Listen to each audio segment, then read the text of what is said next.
చేనేత వస్త్రాల అద్భుత ప్రపంచం సావిత్రి సిల్క్స్ మన బెజవాడలో గ్రాండ్ ఓపెనింగ్, అందరూ ఆహ్వానితులే. ఎర్ర శేషారావు గారు గిరిబాబు ఎలా అయ్యారు అసలు? మా పేరెంట్స్ పెట్టిన పేరు అది. ఆ తర్వాత మా తాతయ్య నన్ను చిన్నప్పుడు గిరి గిరి అని పిలిచేవాడు. మా నాన్న నన్ను చాలా గారభంగా ఆయన పెంచేవాడు. నేను ఒక్కడనే మా పేరెంట్స్కి, నో సిస్టర్స్ నో బ్రదర్స్. మొత్తం నా బాధ్యతలతో ఆయనే. స్నానం చేయడం కానీ, అన్నం పెట్టడం కానీ, ఇంకోటి కానీ మొత్తం ఆయన దగ్గరే పడుకోడు. ఆయన నన్ను గిరిగిరి అనేవాడు. నేను 2 సినిమాలు 3 సినిమాలు హీరోగా బుక్ చేసి వాళ్ళు తీయలేకపోయిన తర్వాత ఫ్రస్ట్రేషన్లో లాల్ గారి సినిమాలో హీరోగా బుక్ చేశారు. అప్పుడు మా తాత పెట్టిన పేరు గిరికి బాబు తగిలించి గిరిబాబు అయ్యా. ఓకే. అది సార్ 1963 నుంచి మీరు అటెంప్ట్ చేస్తున్నారు. 73లో చేశారు.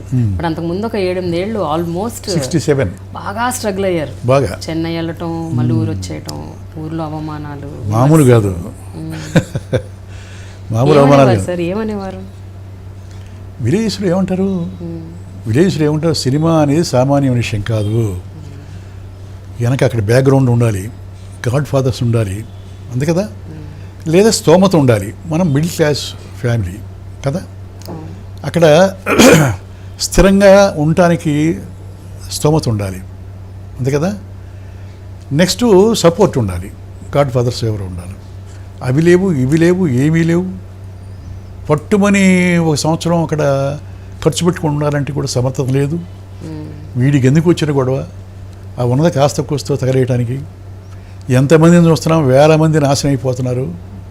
అది సినిమా ప్రపంచంలో ప్రయత్నాలకు పోయి వడలు వీడు ఒకడవుతాడు అనే అవమానాలు ఉంటాయి కదా. అవన్నీ భరించాము.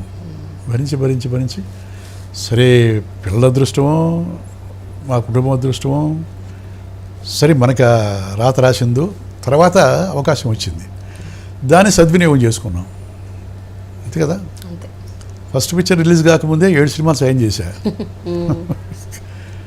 అంటే ఇమేజ్ అట్లా వచ్చింది, బాగా చేస్తున్నాడు అని చెప్పే ఉద్దేశంతో. అప్పట్లో ఊర్లో కూడా చాలా కన్జర్వేటివ్ థింకింగ్ ఉంటుంది కదండి. సినిమా అంటేనే ఒక చిన్న చూపు, సినిమాలోకి వెళ్ళటం అంటే. అది కూడా మీ ఫ్యామిలీకి చాలా మంచి పేరు ప్రతిష్టలు ఉన్న ఫ్యామిలీ. రావినూతల్లో మీ కుటుంబం అంటే, మీ ఫ్యామిలీ అంటే గౌరవం ఇవన్నీ ఉండేవి. అలాంటి ఒక కుటుంబం నుంచి ఒక వ్యక్తి సినిమాల్లోకి వెళ్తున్నాను అంటే ముందు చుట్టుపక్కల వాళ్ళే ఫస్ట్ బాగా డిమోటివేట్ చేయటం, ఇంకోటి చూడటం. నేను ఊరికే నా సెల్ఫ్ జడ్జిమెంట్తోనే రాలా, నాటకాలు వేసాను.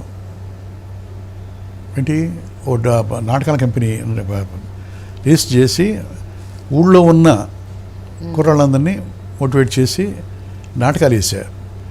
నాటకాలు వేసితే ఊళ్ళో ప్రజలు, పక్క ఊళ్ళో ప్రజలు కూడా శేషారావు బ్రహ్మాండం చేస్తున్నాడు, బాగుంటాడు అని చెప్పని ఒక పేరు వచ్చింది. ఆ పేరు రావడంతో వాళ్ళు ఏమంటారు, నువ్వు ఎందుకు సినిమాల్లో ట్రై చేయకూడదు, అందంగా ఉన్నావు కదా, సమర్థుడు కదా, బాగా నటిస్తున్నావు కదా, నువ్వు ట్రై చేస్తే డెఫినెట్గా పైకి వస్తావు అని చెప్పి ఎంకరేజ్ చేసేవాళ్ళు చాలామంది ఉన్నారు. ఇప్పుడు ప్రతివాడు పొద్దున్న లేచి అద్దంలో చూసుకుంటే వాడి ముఖం వాడికి అందంగానే ఉంటుంది, అంతే కదా. పక్కన వాళ్ళు చెప్పాలా నువ్వు అందంగా ఉన్నావురా అని. నటించేవాడు ఏమంటాడు, నేను బ్రహ్మాండం చేయగలను, ఎస్వి రంగారు పాత్ర నాకు ఇస్తే నేను చించేసేవాడిని అని చెప్పి అంటాడు, అంతే కదా. పక్కవాళ్ళు చెప్పాలా, ప్రూవ్ చేసుకోవాలా. అలా నేను ప్రూవ్ చేసుకున్నాను, కాస్త కోస్త అందంగా ఉండేవాడిని. అందువల్ల ఏంటంటే పక్కన వాళ్ళు ఫ్రెండ్స్ కానీ ఎంకరేజ్ చేశారు, వై డోంట్ యూ ట్రై, డెఫినెట్గా నువ్వు పైకి వస్తావని చెప్పి నా శ్రేయోభిలాషులు, నన్ను అభిమానించేవాళ్ళు, మిత్రులు, వాళ్ళ ఎంకరేజ్మెంట్ కూడా నేను స్టెప్ తీసుకోవడానికి అవకాశం వచ్చింది.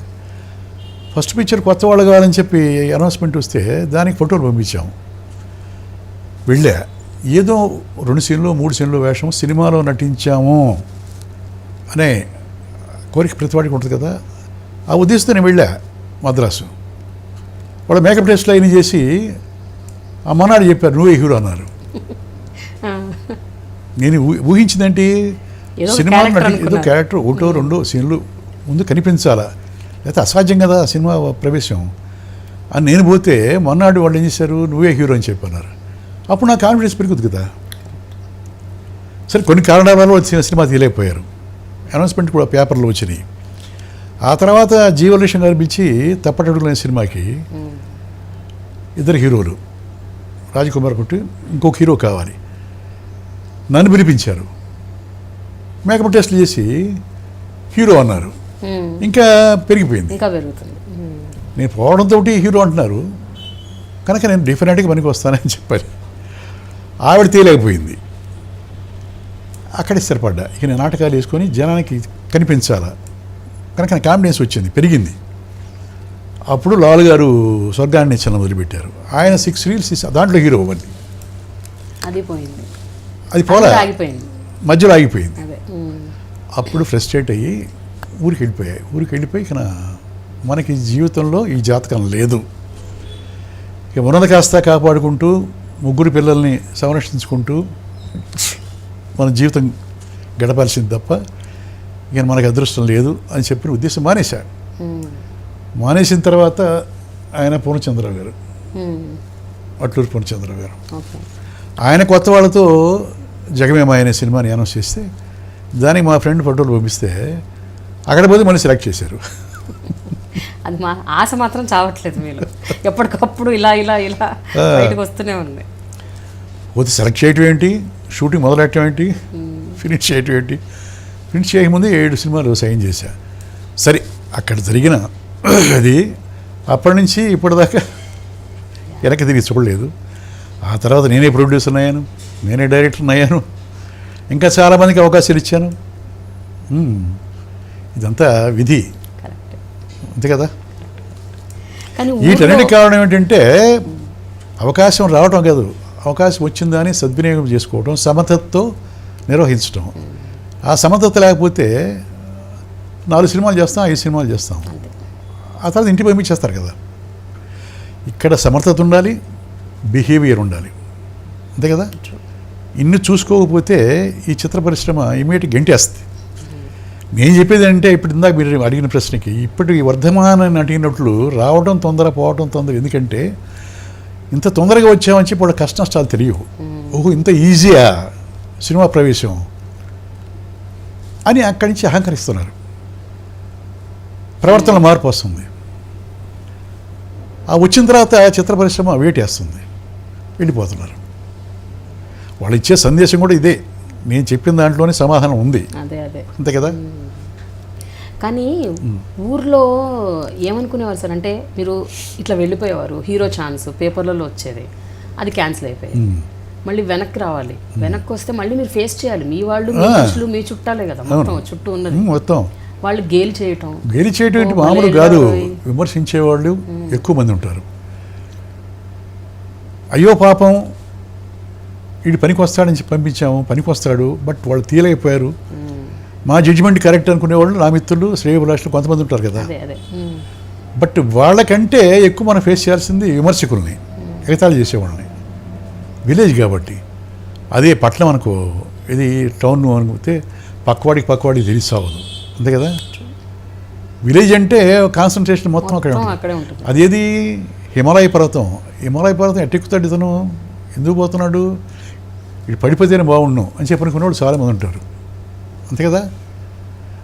కనుక అవన్నీ అనుభవించి రాటు తెలిపోయి గుండె బొప్పి కట్టి బండలాగా వచ్చి అటాక్ చేశారు. సార్ ఇనీషియల్ స్టేజెస్లో బాగా బాధపడేవారా సార్? అంటే ఆ బాధ ఎట్లుండేది? ఏడ్చేవారా, లేకపోతే డిప్రెషన్లోకి వెళ్ళారా, అట్లా ఏమైనా జరిగాయా? మీరు ఏడ్చేది ఎప్పుడు లేదు. విధి మీద నమ్ముతాను, విధిని. ఇలా జరిగింది అంతే, దానికి మనం ఏం చేయలేం. Let us try. కానీ ఎందుకు అడుగుతున్నానంటే సార్, ఇప్పుడు మీరు ఒక్కరే అనుకోండి వేరు, అంటే సినిమాలోకి రాకముందే మీకు పెళ్ళయింది, 3 పిల్లలు. సో కుటుంబ బాధ్యత, ఆర్థికంగా నిలదొక్కోవాలి, కుటుంబం చూసుకోవాలి. సో ఇవన్నీ ఒక బాధ్యత ఒక పక్కన, ఇంకో పక్కన మీ ఆశ, మీ కోరిక, ఈ రెండింటికి అసలు బ్యాలెన్స్ కుదరట్లేదు. ఇవేమో రావట్లేదు, ఇక్కడ ఉండాలనిపిస్తుంది. ఆ స్ట్రగుల్ సామాన్యమైనది కాదు. అది ఆ డిప్రెషన్ లేకుండా నేను మహాత్ముడు కాదు, దేవుణ్ణి కాదు, మానవుడిని కదా. ఎన్ని బాధలు పడ్డామో బట్ ఒకటే నా ధ్యేయం, నేను ఎప్పటికైనా సాధించగలను అనే పట్టుదల ఒకటి. ఇంత డిప్రెషన్లో బాధ అంటే పిల్లల పట్ల, భార్య పట్ల, అమ్మ నాన్న పట్ల నిత్యం స్ట్రగుల్ అవుతుండేవాడిని. బట్ ఒక ఆశ ఎక్కడో మిణుకుమిణుకుంటూ కనిపిస్తుండేది. ఆ చివర స్వర్గాన్ని నిత్యంలో అది తీరైపోయినప్పుడు ఇక అది కూడా చచ్చిపోయింది. అప్పుడు తెగించి వెళ్ళిపోయా, ఇక వద్దు, మనకు సాధ్యం కాదు అని పోయి స్ట్రగుల్ అయ్యా. ఇంటికి పోయి ఉన్న కాస్త పొలాలతోటి, భార్యాభర్తలు ఇద్దరం, 3 పిల్లలతోటి, అమ్మ నాన్నతోటి చాలా ఇబ్బందులు పడ్డాం, చాలా కష్టాలు పడ్డాం, చాలా నష్టాలు పడ్డాం. మరి ఇన్ని కష్టాలు, ఇన్ని నష్టాలు, మా భార్య పడ్డ బాధలు ఇవన్నీ గమనించాడేమో ఆ భగవంతుడు. అప్పుడు తీసుకొచ్చి ఇచ్చాడు నాకు అవకాశం. ఆ అవకాశం సద్వినియోగం అయింది. అక్కడి నుంచి మామూలే. అదే కానీ చూడండి, హిందీలో ఒక కహావత్ ఉంది, భగవాన్ జబ్ దేతాయే చప్పడు పాడికే దేతాయే అని. అంటే మీకు ఒక సినిమా అవకాశంతో ఒకసారి వెంటనే 7 తడా లైన్గా పడ్డాయి చూడండి. రానప్పుడేమో అసలు ఒక్కటి కూడా రాలేదు. అంతే.